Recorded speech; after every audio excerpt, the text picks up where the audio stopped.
dalam pengikutan kita kepada Tuhan,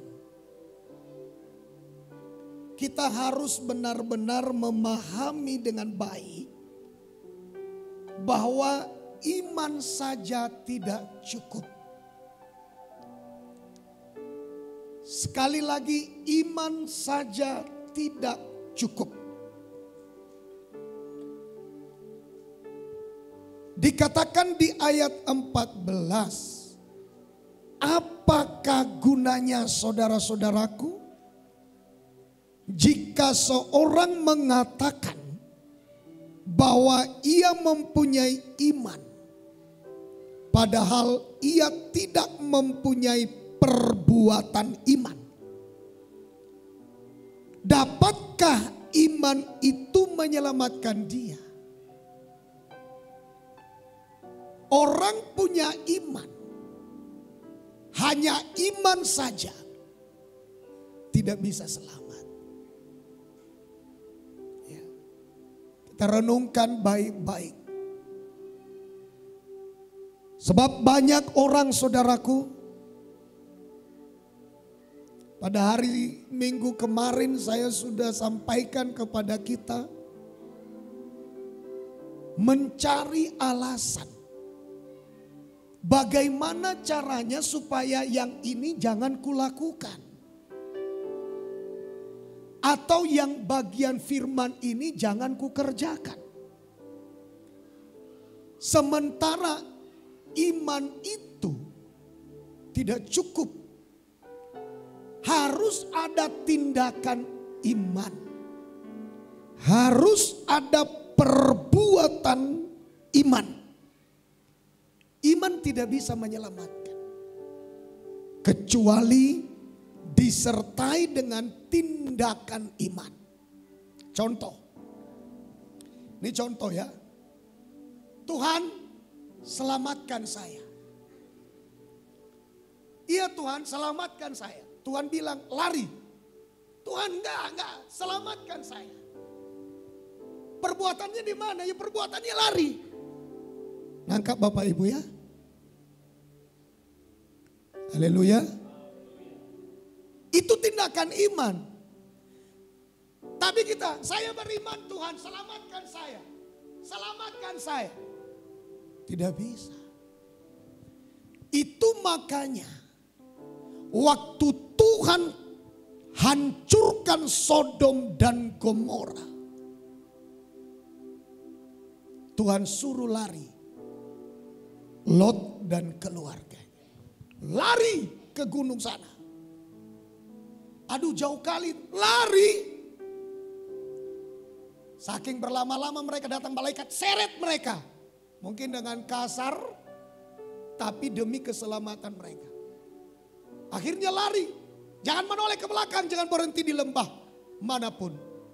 Istrinya menoleh ke belakang, jadi tiang garam. Bapak dan Ibu, lari itulah yang dimaksud tindakan. Lari itulah yang dimaksud perbuatan. Tidak cukup hanya saya percaya. Tidak cukup hanya saya beriman. Tapi tidak mau mengerjakan imannya itu. Iman saja jelas tidak bisa, terlalu tajam apanya, treble-nya diturunkan sini. Iman saja tidak dapat menyelamatkan. Iman saja akan membuat orang tertipu dan akhirnya binasa. Ya. Kita harus berjaga-jaga Bapak Ibu. Berjaga-jaga full di dalam doa. Agar kita jangan tertipu hari-hari ini. Karena banyak orang saudaraku yang dikasihi Tuhan tidak mau mengerjakan imannya. Mereka hanya percaya saja. Mereka hanya yakin saja. Mereka hanya beriman saja. Yakin saja bahwa mereka akan diselamatkan dan sebagainya. tanpa ada tindakan-tindakan iman atau tanpa ada perbuatan-perbuatan iman. Saudara, mengapa kita perlu bertindak? Apa perbedaan kita dengan setan? Apa perbedaan manusia dengan setan atau iblis? Sama-sama sebenarnya setan percaya, manusia percaya. Setan beriman, manusia beriman. Bahkan kalau kita baca di dalam Alkitab, Yesus juga pernah berdoa, jangan usir kami dari tempat ini ke jurang maut atau kemana. Tapi Tuhan, usirlah kami masuk ke babi-babi itu. Ya, saudara, iblis juga punya permohonan kepada Tuhan. Kalau hanya tahu berdoa, setan juga tahu berdoa. Apa kelebihan manusia daripada iblis? Kalau sama saja, maka iblis juga binasa. Orang yang seperti itu juga binasa. Ya, coba kita lihat Yakobus 2 ayat yang ke-19. Mungkin maksudnya high itu diturunkan sedikit ya. Yang high middle itu dinaikkan. Nah, coba naikkan sedikit middle-nya, high-nya diturunkan sedikit. Oke, silakan Pak. Yakobus 2 ayat 19 demikian firman Tuhan. Ya. Engkau percaya bahwa hanya ada satu Allah saja. Ya. Itu baik. Tetapi setan-setan pun juga percaya akan hal itu dan mereka gemetar. Ya. Kalau manusia hanya percaya, setan juga percaya. Kalau manusia hanya tahu berdoa untuk kebutuhannya, setan juga tahu berdoa memohon kepada Tuhan. Lalu apa yang menjadi kelebihan daripada manusia dengan setan? Kelebihan manusia dari setan, setan tidak memiliki perbuatan iman karena dia tidak menuruti firman. Tapi manusia tahu, melakukan dan memiliki perbuatan iman. Kalau manusia tidak memiliki perbuatan iman, manusia tidak memiliki tindakan iman, itu manusia sama seperti setan. Dia hanya percaya ada Tuhan. Dia hanya tahu memohon, meminta kepada Tuhan, jangan usir kami ke tempat alam maut, usir kami ke babi-babi. Setan juga tahu, dan banyak di dalam Alkitab kita melihat permohonan setan. Setan, saudaraku yang dikasihi Tuhan, percaya ada Tuhan. Percaya Yesus itu Tuhan. Percaya Tuhan itu Esa, tunggal, satu. Sebab dikatakan engkau percaya bahwa hanya ada satu Allah, Esa, tunggal. Ya. Tapi apa kelebihanmu? Setan-setan pun juga percaya akan hal itu. Apa kelebihan? Kelebihan kita dengan setan, setan tidak memiliki perbuatan iman. Setan tidak mau melakukan firman Tuhan. Tapi manusia mau melakukan firman, memiliki perbuatan iman. Itu yang menyelamatkan kita. Itu yang membuat kita lebih dari setan. Setan itu gemetar. Alai da ngolo mangulaon. Setan itu ketakutan. Tapi tidak mau melakukan apa yang diperintahkan Tuhan. Dia tidak pernah memiliki tindakan iman. Dia tidak pernah memiliki perbuatan iman. Itulah setan. Saudaraku yang dikasihi Tuhan, saya percaya kita yang ada di tempat ini lebih dari setan. Oh, katakan amin. Haleluya. Kita lebih dari setan. Mengapa kita lebih dari setan? Karena berfirmanlah Tuhan, kita mendengar, kita melakukan, kita mengerjakan. Itulah yang dimaksud perbuatan iman, tindakan iman. Katakan amin. Haleluya. Amin. Nah, Bapak Ibu, itu makanya kita tidak boleh membabi buta. Iman kita harus berada dalam posisi benar. Ya. Iman itu harus benar. Iman itu bagaimana Pak posisinya benar? Iman itu kalau posisinya benar, maka iman itu harus disertai dengan tindakan. Ya, saya percaya Yesus Tuhan, datang kepadanya. Saya percaya darah Yesus menebus saya. Ayo minta darah Yesus menebus kita. Ya kan? Saya percaya hadiratnya turun. Ayo berdoa. Ayo datang beribadah. Ayo dengarkan firman Tuhan. Tapi kalau kita hanya percaya doang, kita tinggal di rumah tidak mau mengejar, tidak mau bertindak, tidak mau melakukan, tidak mau berbuat, kita tidak akan bisa diselamatkan. Hanya punya iman saja. Saudaraku yang dikasihi Tuhan, bagaimana iman yang benar itu? Iman yang benar itu Roma 10 ayat 17. Iman timbul dari pendengaran. Dan pendengaran oleh firman Kristus. Iman yang benar itu bagaimana Pak? Iman yang benar itu Ibu, iman yang benar itu Bapak adalah datang dari firman yang kita dengar. Mengapa setan suka kita tidak beribadah? Mengapa iblis suka jangan pergi beribadah? Supaya saudara jangan mendengar firman. Sebab kalau saudara mendengar firman, iman saudara akan tumbuh. Iman saudara akan lahir. Iman saudara akan muncul. Iman saudara akan datang. Iman saudara akan bertumbuh sampai mencapai klimaksnya seperti yang diinginkan Tuhan lewat mendengar. Itu makanya setan buat kita jangan ibadah, jangan dengar firman supaya jangan lahir iman. Itu makanya setan bilang kau boleh beribadah tapi jangan konsentrasi. Bicara-bicaralah dengan tetanggamu di sebelah kirimu atau di sebelah kananmu atau ke belakangmu supaya hilang konsentrasimu di dalam mendengar firman. Sebab ketika kita mendengar firman, iman itu lahir. Iman yang benar itu pertama datang dari mendengar firman Tuhan. Yang kedua, iman yang benar itu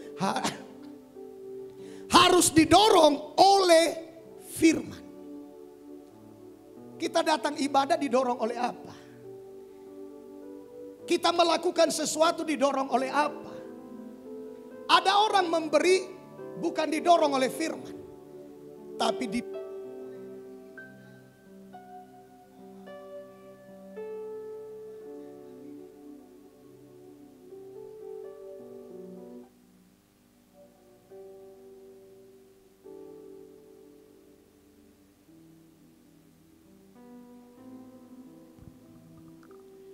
Nah, saudaraku yang dikasihi Tuhan, iman yang benar satu muncul dari firman. Tolong di apa dulu? Harus muncul dari mendengar firman. Yang kedua, iman itu harus didorong oleh firman. Kalau didorong oleh keinginan, kalau didorong oleh daging, kalau didorong oleh supaya kita dikenal, supaya nama kita besar, itu bukan didorong oleh kebenaran. Sekali lagi, ya, apalagi kalau saudara misalnya, ya, ini dipertanyakan. Ini misalnya saudara lelang di dalam gereja, ya, dibuka harganya 100.000. Ini semua sudah didorong nanti oleh daging. 150.000. 200.000, yang sana 350.000. Walaupun nanti ketika datang si tua menagih, tidak ada uang untuk bayar. Saudara, itu bukan didorong oleh firman.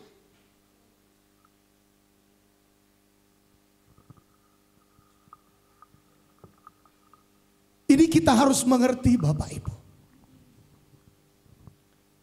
Harus kita mengerti tentang kekristenan ini.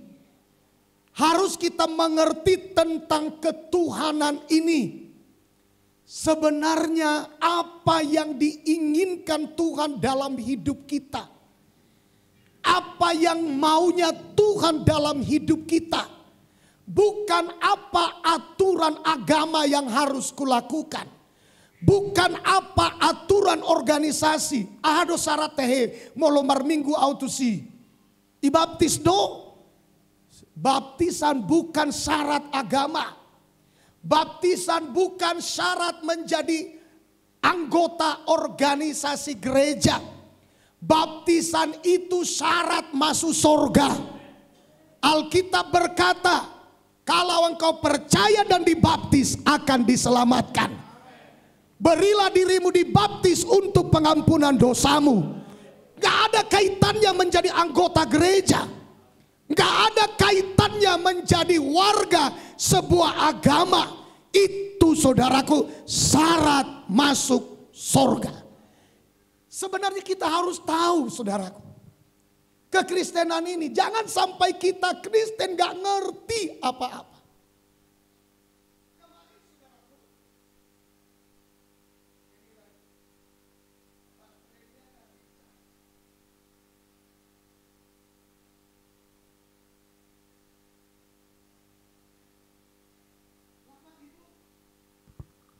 Kita harus mengerti ya. Saya kemarin waktu doa puasa. Cerita-cerita dengan para pelayan-pelayan. Saya bilang, agama-agama tetangga kita. Yang sering hina Yesus. Saya kadang-kadang akhir-akhir ini lebih bisa memaklumi. Mengapa lebih bisa memaklumi? Jangankan mereka Bapak Ibu. Kita yang sudah Kristen, mulai dari lahir kita nggak ngerti tentang kekristenan. Apalagi mereka yang tidak ngerti apa-apa. Maka mereka copot-copot ayat-ayat, lalu mereka mengatakan, masa Yesus dilantik menjadi manusia? Itu nggak betul. Dan macam-macam. Yesus dibilanglah pakai kolor lah. Lihatlah Tuhan mereka itu pakai kolor. Mendengar-dengar ini secara manusia daging. Gak enak Bapak. Untung kita mengenal Tuhan dengan baik. Kita tidak perlu bela Tuhan. Tuhan sanggup bela dirinya sendiri. Karena dia Tuhan. Haleluya. Itu makanya tidak perlu ada haleluya, pembela Kristen. Ya. Cukup saja Tuhan sanggup bela dirinya, dia hidup kok. Haleluya. Bapak dan Ibu yang dikasihi, diberkati Tuhan. Hari ini mantapkan pemahaman kita akan Tuhan itu dengan baik. Iman yang benar harus muncul dari firman. Iman yang benar harus didorong oleh firman. Saya datang kepada Tuhan harus didorong oleh iman yang datang dari firman. Bukan didorong oleh keinginan saya. Bukan didorong oleh keinginan agar saya dikenal orang. Tapi didorong oleh firman. Apa kata firman? Saya percaya firman itu, saya lakukan firman itu. Itu yang dimaksud iman yang didorong oleh kebenaran. Iman yang didorong oleh firman. Saudaraku yang dikasihi Tuhan. Iman yang datang dari mendengar firman. Firman Kristus. Ya, firman Kristus. Kristus itu artinya yang diurapi. Berarti mendengar firman yang diurapi. Ya. Bukan mendengar filsafat. Bukan mendengar pengetahuan. Bukan mendengar saudaraku yang dikasihi Tuhan, wejangan-wejangan manusia. mendengar firman yang diurapi. Saudara, saya kadang-kadang mikir,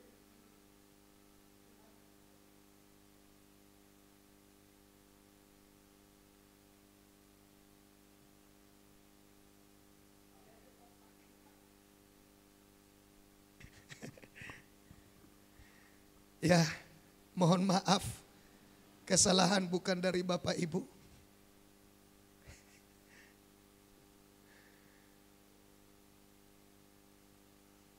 Iman yang benar itu didorong oleh firman.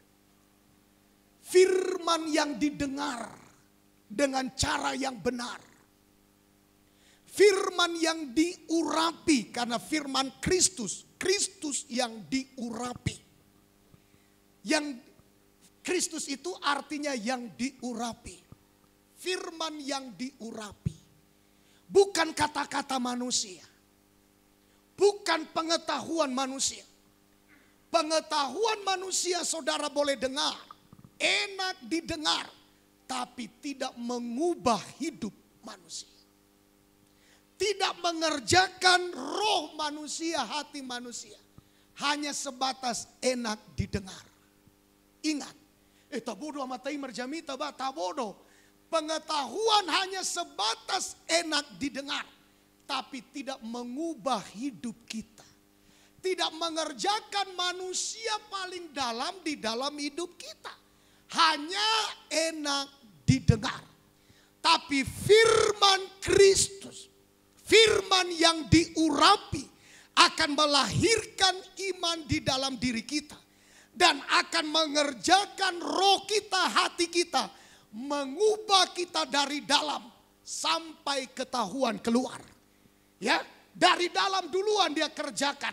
Karena firman itu masuk dari telinga, masuk ke hati. Hati diubah. Tempat yang dulu najis menjadi sekarang tempat kebenaran. Hati kita diubah. Nah, firman Kristus adalah firman yang dibuka rahasianya. Firman Kristus adalah firman yang diwahyukan. Firman Kristus yang diurapi hasil daripada kerja keras karena menangis di bawah kaki Tuhan. Ya, coba perhatikan. Kita lihat dulu Wahyu pasal yang keempat ya, atau Wahyu pasal yang kelima kali ya. Saya juga lupa kemarin kita baca ini di doa puasa. Ya, Wahyu dihidupkan lagi Pak. Sudah. Wahyu pasal.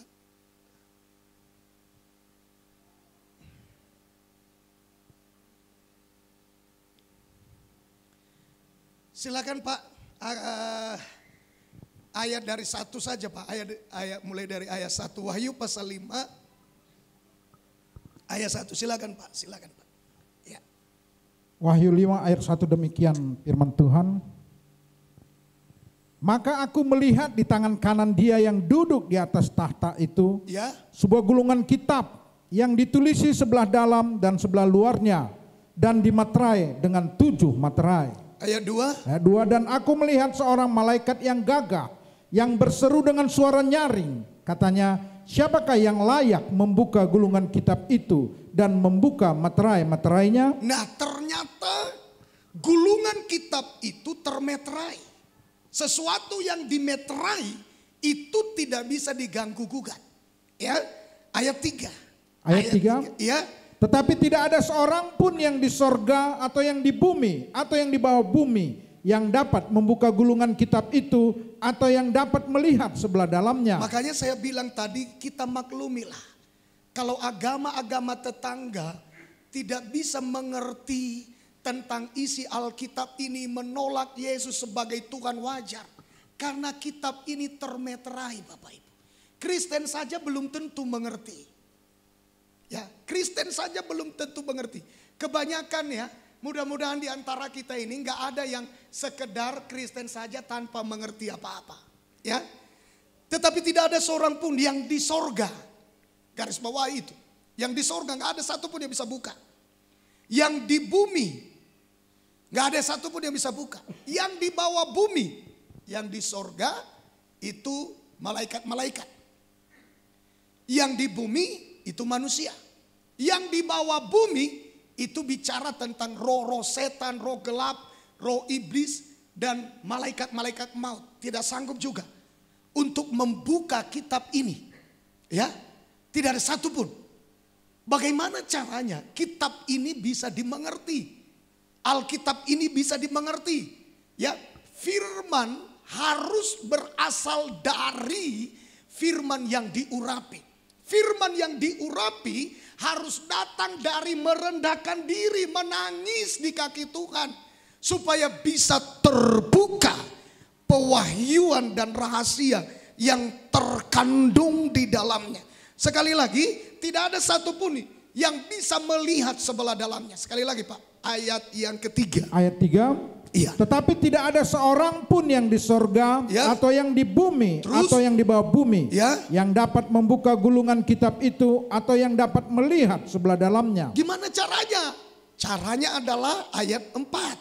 Ya. Ayat 4. Ya. Maka menangislah aku dengan amat sedihnya. Menangislah aku dengan sedih.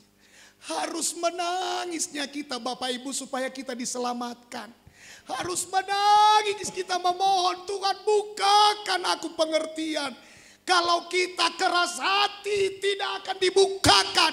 Itu makanya banyak orang mengaluh hati Tuhan. Karena hatinya keras. Menangis.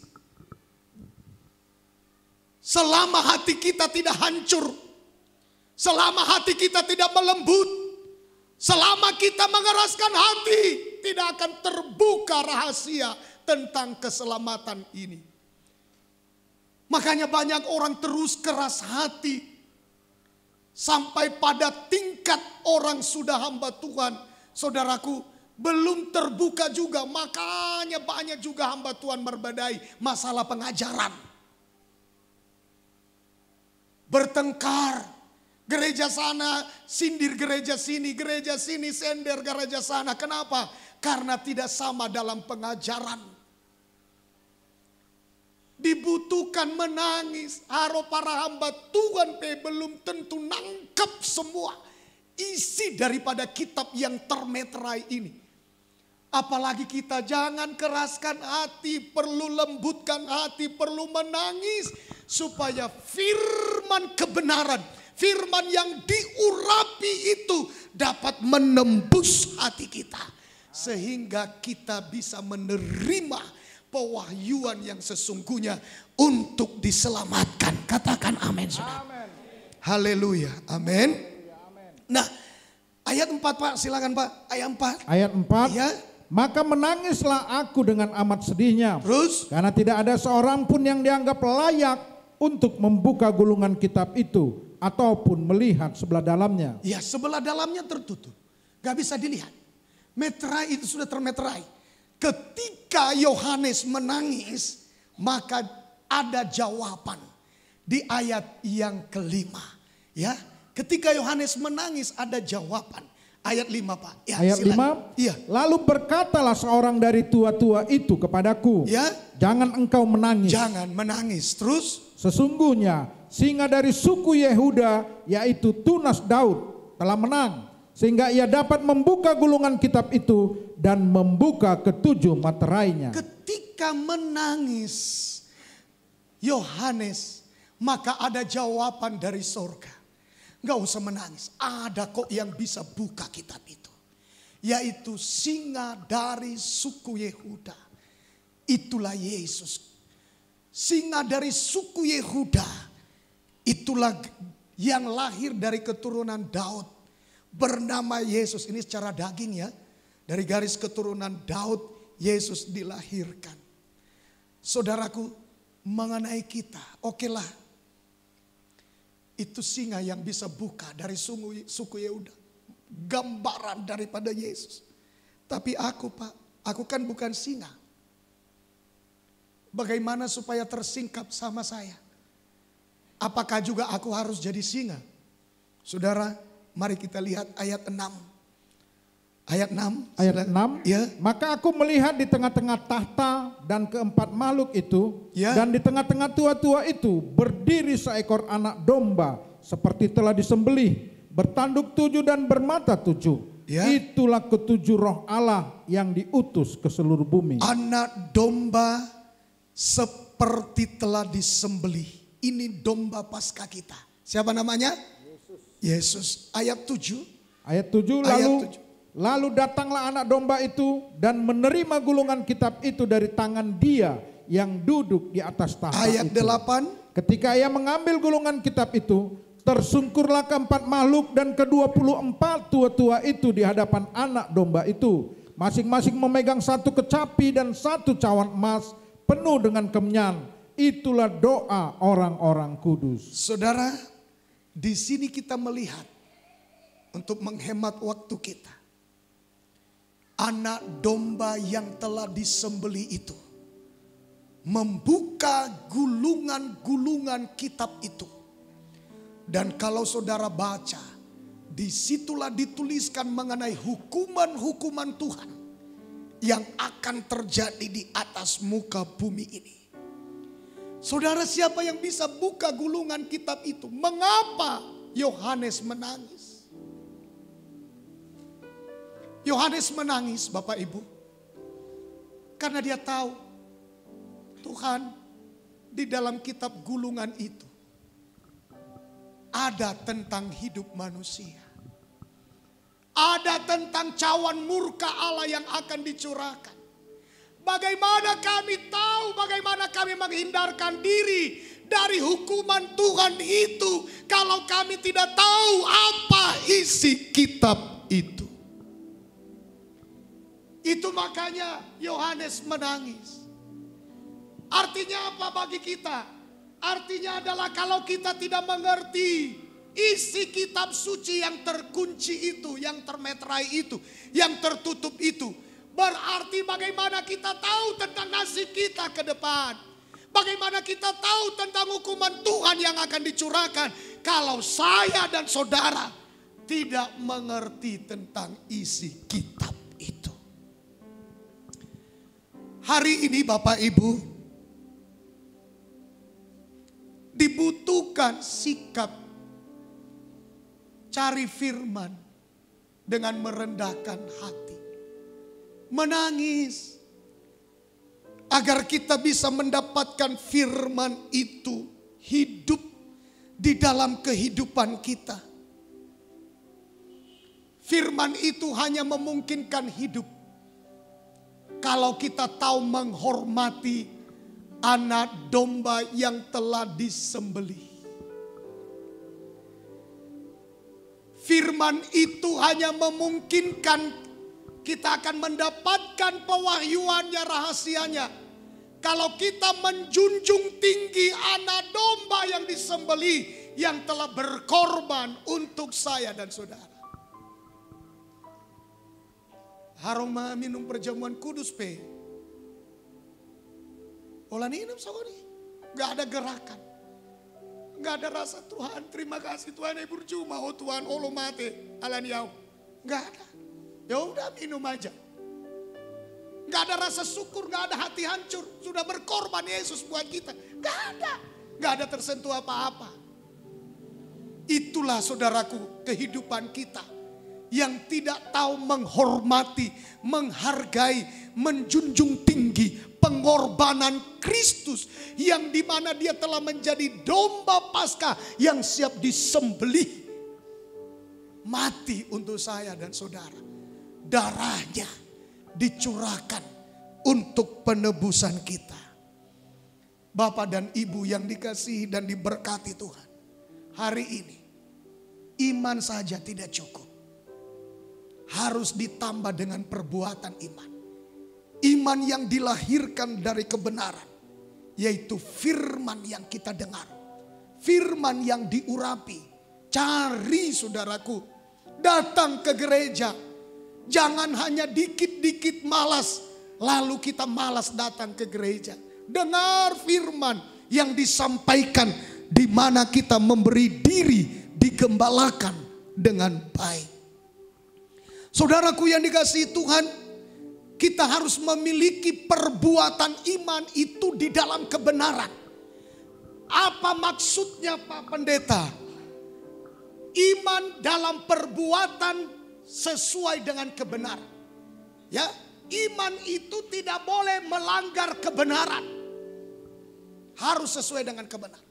Saudara boleh berdoa besar, saudara boleh mimpi besar, saudara boleh mengimani besar, tapi harus dalam konteks kebenaran.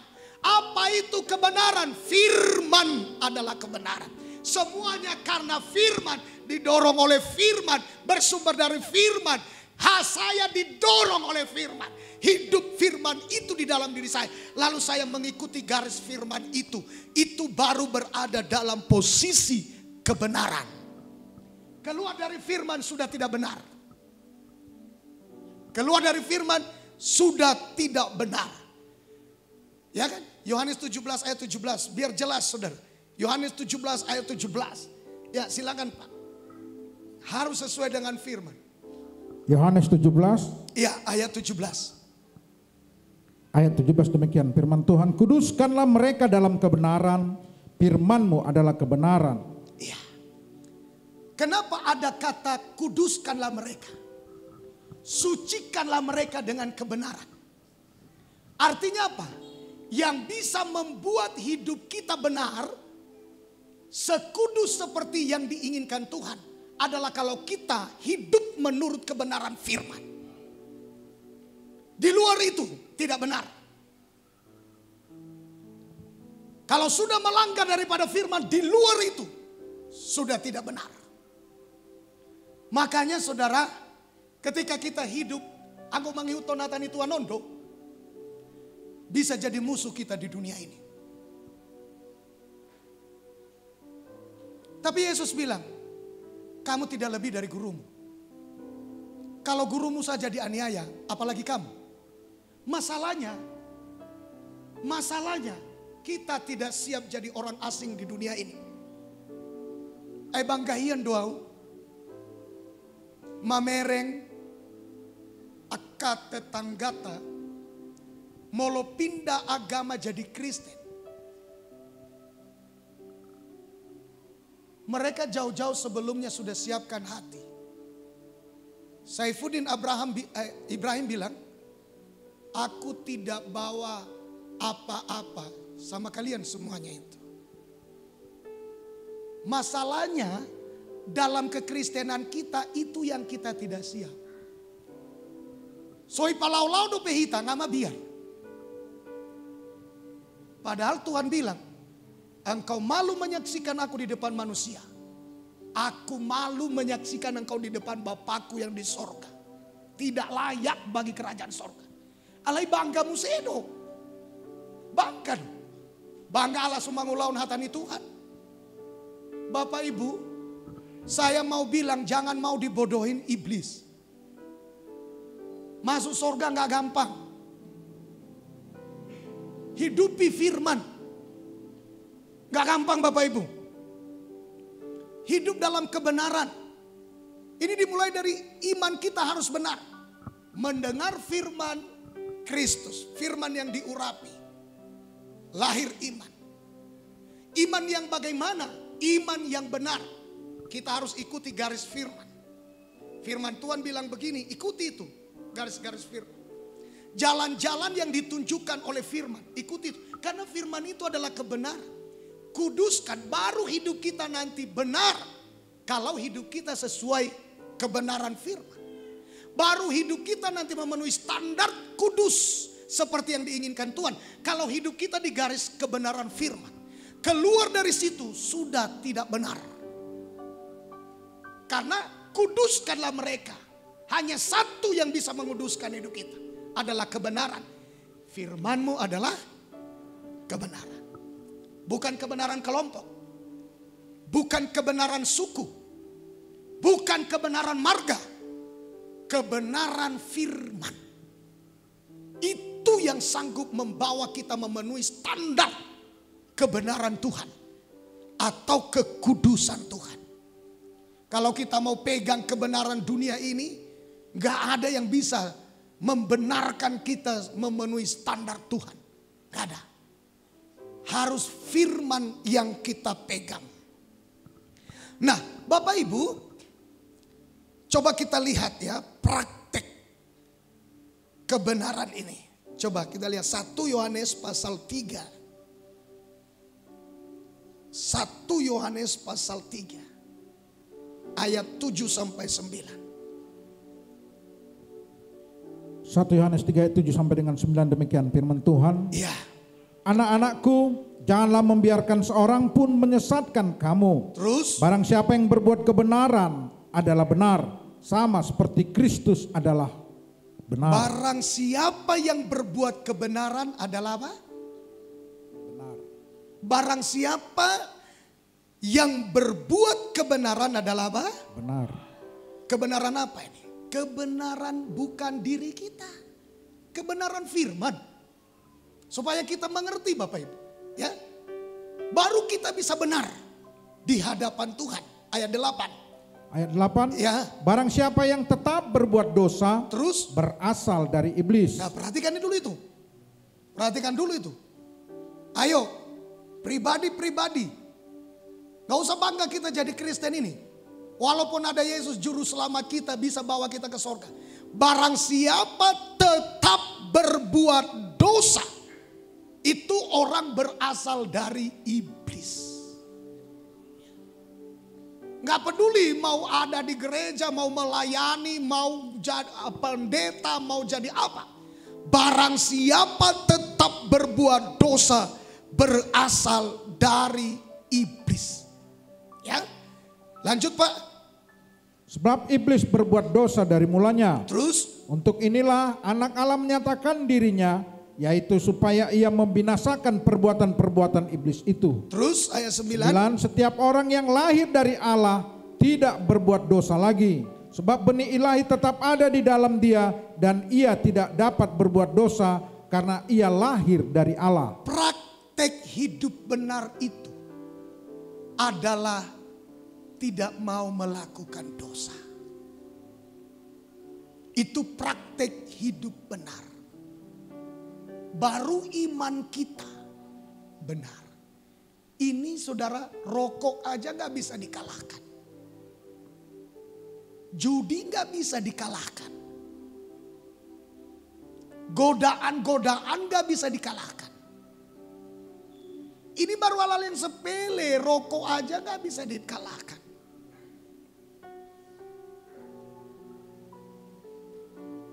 Ayo, mau menghadapi iblis? Ya, mau menghadapi iblis. Siapa di sini yang mau menghadapi iblis? Holan sigaret pedang bui taralona. Hanya godaan judi aja gak bisa dilawan. Anak Tuhan.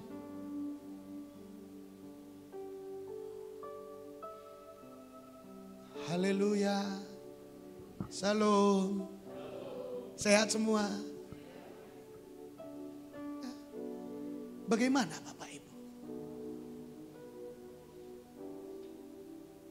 Bagaimana kita bisa maju?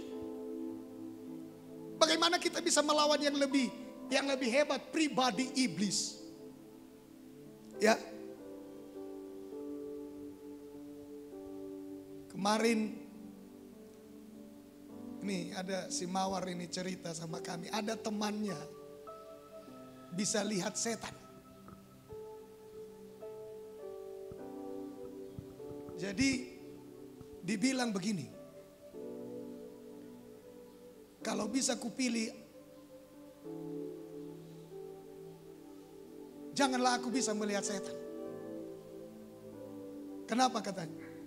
Gak ada yang bagus sama setan itu. Jeleknya minta ampun, serem. Ngeri. Oh, pokoknya lah tapi penampilannya dia tampil seperti manusia.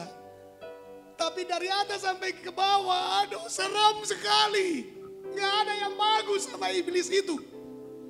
Entah, gak tahu kita kenapa orang suka saudaraku berteman sama setan. Bagaimana berteman dengan setan Bapak Pendeta? Ya ia melakukan apa yang dilakukan setan. mengerjakan apa yang dikerjakan setan. Dongani simbolis tuh. Kita nggak tahu kok bisa betah dia berteman dengan setan.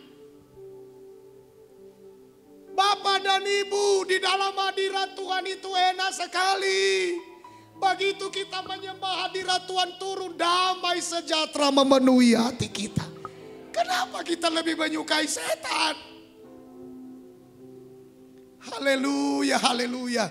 Mari kita tinggalkan berhubungan dengan iblis. Dengan cara gimana? Tinggalkan kejahatan. Tinggalkan dosa-dosa yang tidak disukai oleh Tuhan. Haleluya. Ayah aduh salah Marisa Pak Pendeta. Siapa bilang? Aku kan tidak ada bilang salah. Ya kan? Ada merokok nakaning salah? Enggak ada. Ya kan? Silakan saja merokok. Ya kan? Bodoh kali kita saudaraku kalau kita bilang apa salahnya. Harungai ini si terang-terangan.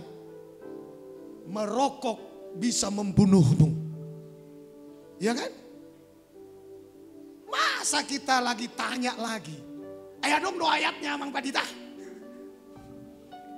Masa kita tanya lagi. Udah tahu kita. Bahaya itu mengenai kesehatan. Udah pernah saya dengar Bapak Ibu. Yang bekerja di pabrik rokok. Mulai dari atas karyawan di atas, tidak ada satupun di antara mereka yang merokok. Kecuali karyawan bawah. Mengapa? Karena mereka tahu semuanya itu apa itu di rokok itu. Itu adiknya narkoba. Makanya coba ya, saya kasih tahu ya. Saya kasih tahu. Coba bagi orang yang tidak pernah merokok. Ini yang gak pernah merokok nih. Coba merokok. Apa yang terjadi? Sakit kepala, pusing. Betul gak? Sakit kepala. Coba bagi orang yang pertama-tama merokok. Ayau parisa pinando.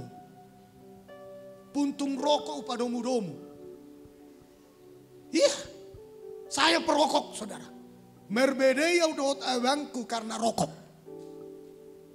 Itu. Ya. Kalau gak ada uang puntung rokok ipadomu-domu. Itu. Jadi kita ngerti. Pernah berhenti merokok lagi sakit kepala. Tapi begitu menjadi kebiasaan. Ya udah jadi biasa. Tapi sebenarnya mengapa kita nggak bisa meninggalkan rokok? Karena di rokok ada candu yang dititip di sana. Titip salam untuk si A. Titip salam untuk si B. Canduku padamu. Begitu. Begitu. Iya kan? Nah itu titip salamnya. Nah Bapak Ibu Saudara yang dikasihi Tuhan. Ya. Mari kita kembali kepada kebenaran. Ya. Bapak Ibu. Coba kita perhatikan. Kita kemarin kan udah belajar tentang Abraham. Mari perhatikan. Yakobus 2 ayat 2 sampai ayat ayat 20 sampai ayat 22. Silakan. Mari kita perhatikan ya Bapak Ibu. Ya. Yakobus 2 ayat 20 dan seterusnya demikian firman Tuhan. Ya. Hai manusia yang bebal, maukah engkau mengakui sekarang bahwa iman tanpa perbuatan adalah iman yang kosong? Iman tanpa perbuatan adalah iman yang kosong. Lanjut. 21, bukankah Abraham bapa kita dibenarkan karena perbuatan-perbuatannya ketika ia mempersembahkan Ishak anaknya di atas mezbah? Nah, perhatikan Bapak Ibu, Abraham dibenarkan karena imannya kah? Halo. Abraham dibenarkan karena imannya? Abraham dibenarkan karena perbuatannya. Anggo solo do mangulaon, apa yang mau diselamatkan Tuhan kita? Apa perbuatan Abraham? Abraham, bawa anakmu ke gunung yang akan kutunjukkan kepadamu. Jadikan dia menjadi korban. Korban persembahan di atas api. Korban bakaran. Abraham bertindak. Itulah perbuatan iman. Di ulaun ibana hatani Tuhani. Itulah yang dimaksud perbuatan iman di dalam kebenaran. Mengapa di dalam kebenaran? Karena mendengar katakan amin. Katakan amin. Banyak kita yang melawan kebenaran karena tidak mau melakukan firman. Itu mengalau kebenaran. Tapi kenapa Abraham dia memiliki perbuatan di dalam kebenaran? Karena dia mendengar firman. Firman itu adalah kebenaran. Iman Abraham tidak kosong. Mengapa tidak kosong? Karena dia memiliki perbuatan iman. Ditindakkan dia lewat perbuatan, lewat tindakan.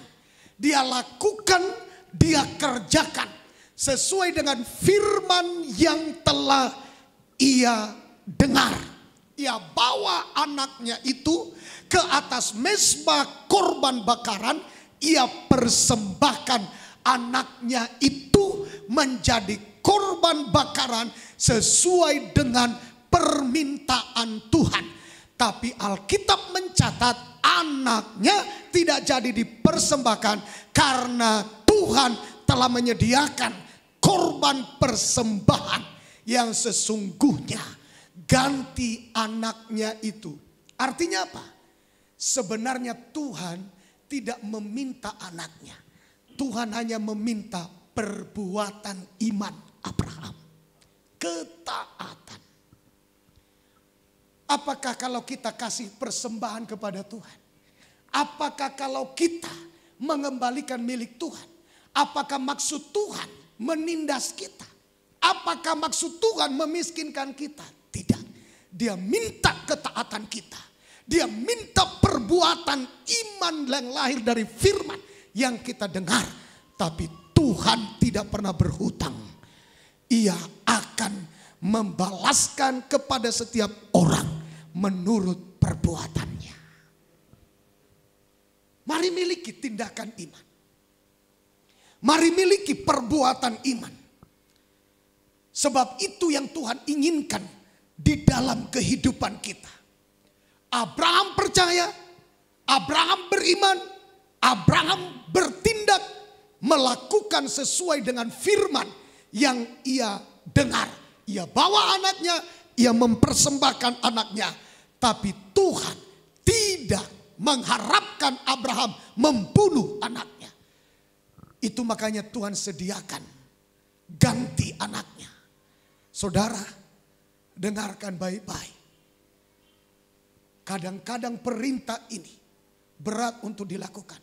Dia hanya minta ketaatan kita supaya kita memiliki perbuatan iman.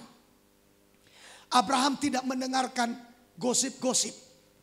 Abraham tidak mendengarkan suara asing. Abraham tidak mendengarkan suara yang lain. Abraham hanya mendengarkan suara firman yang adalah kebenaran. Abraham hanya melakukan seturut firman yang adalah kebenaran. Yang lain dia tidak mau dengarkan. Saudara, pernah Abraham mendengarkan suara asing? Pernah enggak? Pernah. Itulah yang menyesatkan Abraham. Itu makanya dia punya pengalaman. Dia tidak lagi mau melakukan suara asing. Dia tidak lagi mau mendengarkan suara asing. Apa itu Pak Pendeta? Suara asing yang pernah menjerumuskan Abraham karena ia melakukan suara asing yang bukan suara dari firman. Suara apa itu? Itulah suara si Sarah. Udahlah, ambillah Hagar hambaku ini dan temanilah dia tidur dan lahirkanlah, buatlah anak bagiku. Itulah suara asing. Dan songoni Sarah, dan songoni dok Tuhan, udahlah ambillah. Dan songoni Sarah, akhirnya si Abraham menyerah. Dia melakukan suara asing yang bukan firman. Yang bukan firman berarti bukan kebenaran. Hanya firmanlah kebenaran. Selain daripada itu bukan kebenaran. Dan akhirnya Abraham melakukan suara asing. Apa yang terjadi? Masalah terjadi sampai hari ini tidak bisa diselesaikan. Itulah penyebab masalah karena mendengarkan suara asing. Hati-hati Bapak Ibu. Akhir-akhir ini suara apa yang kita dengar? Apakah suara firman yang adalah kebenaran? Atau suara gosip-gosip? Atau suara mempengaruhi iman kita di dalam melakukan firman yang adalah kebenaran? Mari tingkatkan iman kita. Coba lihat sampai hari ini. Keturunan Ishak dan keturunan Ismail menjadi masalah yang tidak terpecahkan sampai hari ini. Hanya karena gara-gara suara asing. Yang tidak bersumber dari firman atau yang tidak bersumber dari kebenaran. Buka hati, buka telinga untuk firman yang adalah kebenaran. Kiranya firman dapat didudukan di dalam hati kita, menjadi kehidupan kita. Kita hidup di dalamnya sehingga hidup kita bisa berkenan di hadapan Tuhan. Jangan melanggar firman. Saudaraku yang dikasihi Tuhan, ini Ishak ditunggu-tunggu. Sekian tahun ditunggu-tunggu. Abraham pada waktu itu sudah berumur 100 tahun. Betapa lamanya Ishak ditunggu-tunggu kehadirannya. Tapi sekarang disuruh Tuhan, antarkan ke gunung yang akan kutunjukkan kepadamu. Abraham segera melakukan karena itu suara firman yang adalah kebenaran. Suara yang lain dia tidak mau dengar lagi. Karena pengalaman di mana dia pernah mendengarkan suara asing, akhirnya dia terjerumus di dalamnya. Bapak dan Ibu yang dikasihi, diberkati oleh Tuhan. Sebenarnya pada prinsipnya Tuhan itu baik. Dia ingin menyelamatkan kita. Dia ingin memberkati kita. Dia ingin menaungi kita. Dia ingin melindungi kita. Tapi karena kita lebih mendengarkan suara-suara asing, itu yang membelokkan kita dari kebenaran yang dikehendaki oleh Tuhan di dalam hidup kita. Bapak Ibu, mari kita perhatikan. Ada bangsa kafir tetapi punya iman dan perbuatan iman. Jangan sampai saudara bukan kafir, tapi saudara tidak memiliki iman dan perbuatan iman. Sedangkan orang kafir memiliki iman dan perbuatan iman, akhirnya ia diselamatkan. Saudara, kita lihat Yakobus pasal 2 itu ayat 25 dan 26. Kita perhatikan ayat pasal 2 ayat 25 dan 26. Silakan Pak. Demikian firman Tuhan ayat 25. Dan bukankah demikian juga Rahab pelacur itu dibenarkan karena perbuatan-perbuatannya? Perhatikan Bapak Ibu. Mengapa Rahab diselamatkan? Dia pelacur. Tapi Alkitab mengatakan dia memiliki perbuatan iman. Dia memiliki tindakan iman. Celakanya kita Kristen tidak kafir. Menurut kita tidak najis. Tapi sangat nihil, sangat nol dalam perbuatan iman. Saudaraku yang dikasihi Tuhan, masa kita kalah sih dengan Rahab pelacur ini? Masa kita kalah dengan Rahab sudah pelacur najis, bangsa kafir lagi, bukan bangsa pilihan Tuhan. Tapi dia dibenarkan karena perbuatannya. Ada tindakan iman, ada perbuatan iman yang lahir dari kehidupan bernama Rahab. Saudara, saya baca di dalam ayat-ayat Alkitab, kita menemukan di sana bahwa Tuhan mengingatkan kita, para pelacur, para premanisme, para pembunuh, para pemungut cukai akan mendahului kamu masuk dalam kerajaan sorga. Tapi kamu tinggal di belakang. Mengapa? Karena begitu dia sadar dia seorang pelacur, dia segera melakukan tindakan iman, perbuatan iman. Kita Basado Tuhani, burjudo Tuhani, basado Tuhani, basado Tuhan. Halani dia tidak mau melakukan dengan tindakan iman, tidak mau melakukan perbuatan iman, malah sogo-sogo rohana mambege hatani Tuhan. Saudaraku yang dikasihi Tuhan, saya percaya firman Tuhan ini lebih berkat bagi kita hari ini dibanding dengan hari-hari yang lalu. Buka hati kita, miliki perbuatan iman. Seandainya kita seorang pelacur sekalipun, tapi kalau kita memiliki perbuatan iman, kita akan diselamatkan. Tapi sayang, bukan pelacur, tapi tidak memiliki perbuatan iman, tidak akan bisa diselamatkan. Mari kita miliki perbuatan iman. Kesempatan hari-hari ini yang ada untuk diberikan Tuhan dalam mendengar firman, mari kita gunakan waktu dan kesempatan ini. Haleluya. Tuhan itu baik loh Bapak Ibu. Tuhan itu baik. Coba dulu kita angkat pujian ini. Ini Tuhan itu baik. Kau melukis wajahku. Apalagi sih yang kurang kalau kita cari itu. Kau melukis wajahku di hadapanmu dan mengukir namaku di telapak tangan. Oh, saudara, saya teringat dulu orang-orang pacaran. Mereka tulis nama pacarnya dengan tato.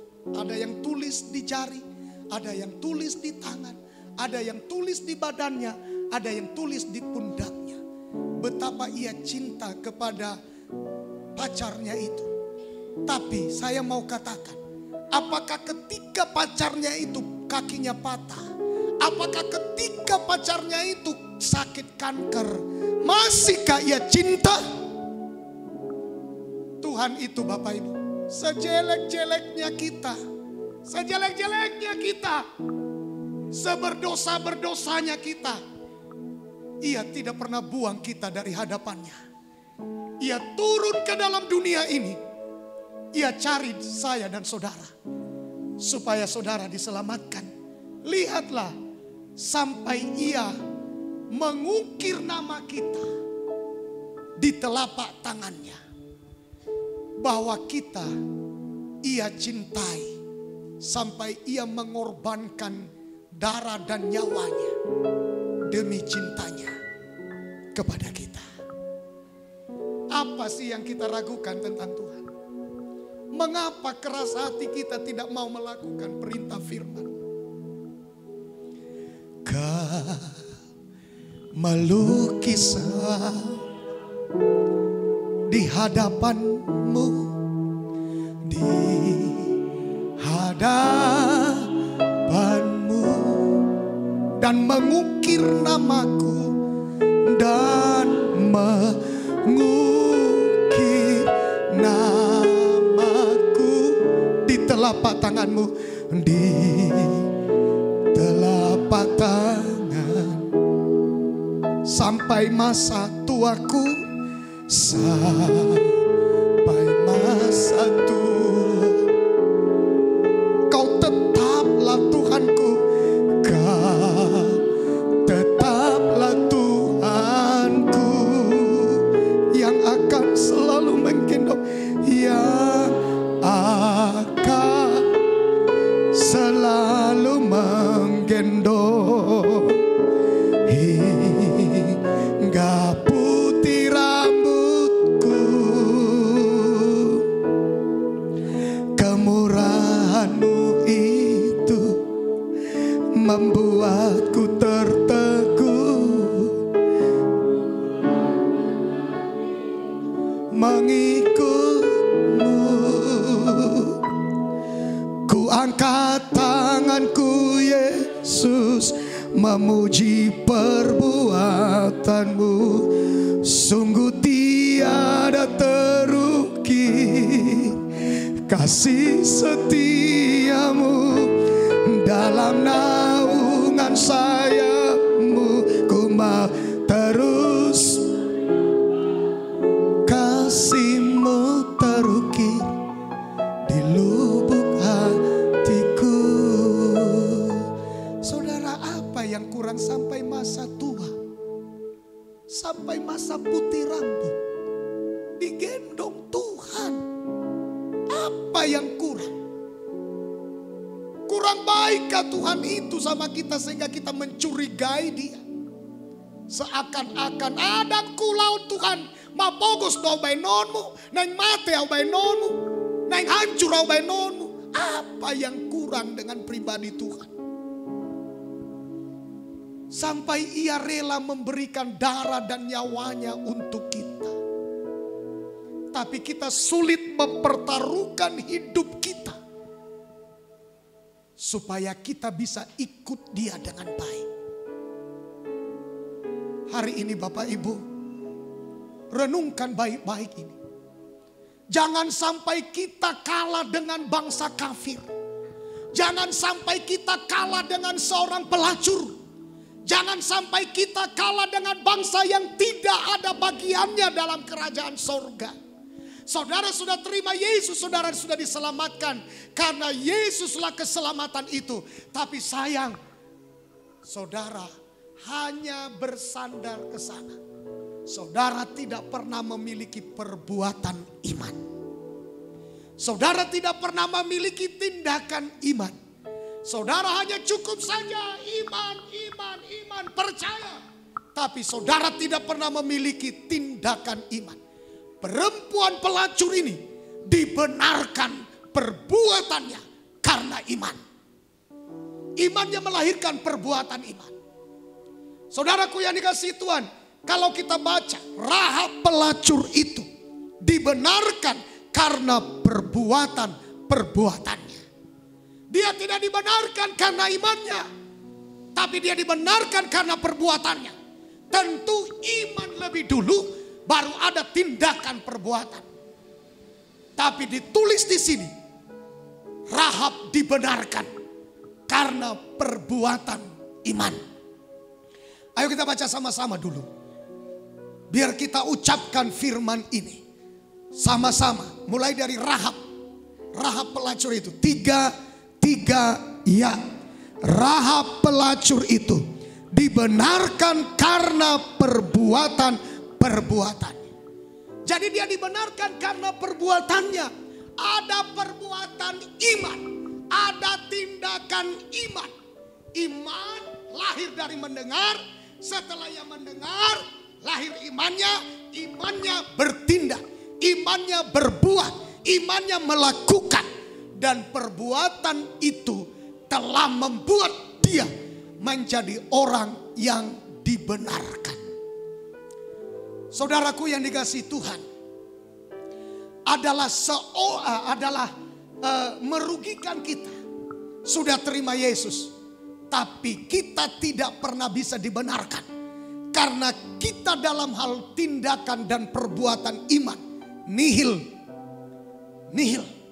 Ya, makanya saya maaf ya, saya sering bilang sama para pelayan. Kemarin kami baca Alkitab bersama-sama. Saat kita menaikkan pujian, kita sedang membawa korban persembahan kepada Tuhan. Sehingga kita sedang mempersembahkan sesuatu. Harus yang terbaik, yang lahir dari diri kita. Bagaimana kita mengerti lagu itu, bagaimana kita mengerti kata-katanya, itu harus lebih dulu memberkati kita. Baca dulu kata-katanya, harus mengerti. Supaya kita bisa menyanyikannya dengan pengertian. Jangan sampai menyanyikan tanpa pengertian. Harus menyanyikan dengan pengertian. Apa yang terkandung di dalam kata-kata yang kita ucapkan itu harus kita rindukan, harus kita harapkan, dan harus kita persembahkan. seperti mempersembahkan sesuatu kepada raja dengan rasa hormat, dengan gentar, dengan rasa takut akan Tuhan, Raja di atas segala raja. Di dalamnya harus ada kaitan iman. Kita mengimani kata-kata itu jadi dalam hidup kita, bukan hanya melakukan asal selesai.